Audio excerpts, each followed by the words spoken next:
কিন্তু অত্যন্ত দুর্ভাগ্যের বিষয়, যখন আরজি কর মেডিকেল কলেজকে নিয়ে আন্দোলন চলছে, নিশ্চয়ই আরজি কর মেডিকেল কলেজে যে ঘটনা ঘটেছে সেই ঘটনা নৃশংসভাবে আমরা তার নিন্দা করি এবং আমরা সেই ঘটনার প্রেক্ষাপটে সরকারিভাবে যা কিছু ব্যবস্থা নেওয়া আমাদের রাজ্য প্রশাসন সে ব্যবস্থা নিয়েছে।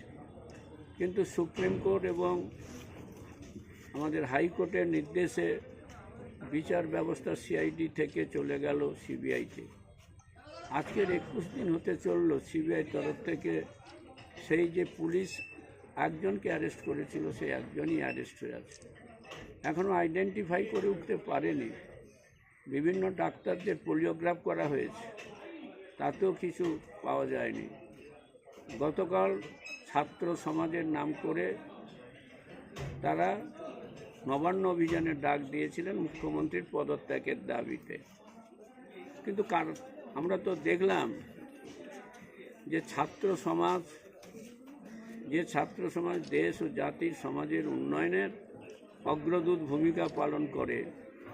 কালকের যারা নবান্ন অভিযান করতে গেছিলেন ছাত্র সমাজ, কোনো রঙের নয়, কোনো বর্ণের নয়, তাদের হাতে ছিল শুধু জাতীয় পতাকা।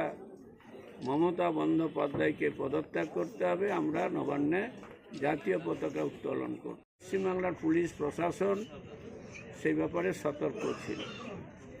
যখন দেখলো ছাত্র সমাজকে দিয়ে, যখন ভারতীয় জনতা পার্টি, কালকের একটা নতুন জিনিস দেখা গেছিল রাজনৈতিক ইতিহাসে, সিপিএম থেকে শুরু করে অন্যান্য রাজনৈতিক দল, তারা বলেছিল ছাত্র রাজনীতির সাথে আমরা কেন, সক্রিয় রাজনৈতিক দলগুলো কেন আমরা সেখানে তাদেরকে মদত দিয়ে, তাদেরকে দিয়ে আমরা করব। সিআইডি দীর্ঘদিন ধরে বহু আন্দোলন, তাদের হাতে বিচার রয়েছে, একটাও বিচার আজ অবধি তারা পরিষ্কার করতে পারেনি, ক্লিয়ার করতে পারেনি। আমরা দেখেছি যে আমাদের বামফ্রন্ট সরকারের আমলে যখন আমাদের বর্ধমানে যখন সেদিনকার অনিতা দেওয়ানের মৃত্যু হয়েছিল, সেদিনকার জ্যোতিবাবু পশ্চিমবাংলার মুখ্যমন্ত্রী, তিনি বলেছিলেন এরকম ঘটনাই ঘটেই থাকে। তারপরে গেছে আমাদের সিঙ্গুরের মালিক তাপসী মালিক, তার বিচার হয়নি, রিজাইনের বিচার হয়নি। এমনকি নোবেল জয়ী পুরস্কার যেটা হারিয়ে গেছিল কবিগুরু রবীন্দ্র, তারও বিচার হয়নি। আজকে সিডি, ইডি, নারদা, সারদার কোনো বিচার হয়নি। এখনো পর্যন্ত 391টি কেস এখনো সিবিআইয়ের হাতে বিচারাধীন।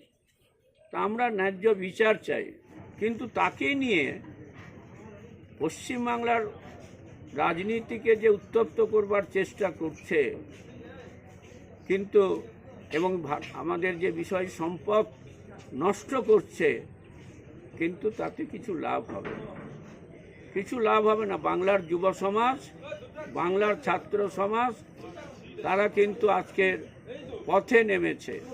আজকে তাদের প্রতিষ্ঠা দিবসের দিনে, আজকের আমাদের গান্ধীজির পাদদেশে বাংলার মুখ্যমন্ত্রী মমতা বন্দ্যোপাধ্যায়, বাংলার সাধারণ সম্পাদক সাংসদ অভিষেক বন্দ্যোপাধ্যায় যে নির্দেশ দেবে, সেই নির্দেশকে পাথেয় করে পশ্চিমবাংলার আজকে সাগর থেকে পাহাড়, পাহাড় থেকে সর্বত্র ছাত্র সমাজ সেটাকে পাথেয় করে এই বিরোধী শক্তি, সেই বিরোধী শক্তির বিরুদ্ধে আমাদের ছাত্র সমাজ এগিয়ে যাবে, এই আমাদের দৃঢ় বিশ্বাস, দৃঢ় প্রত্যয়।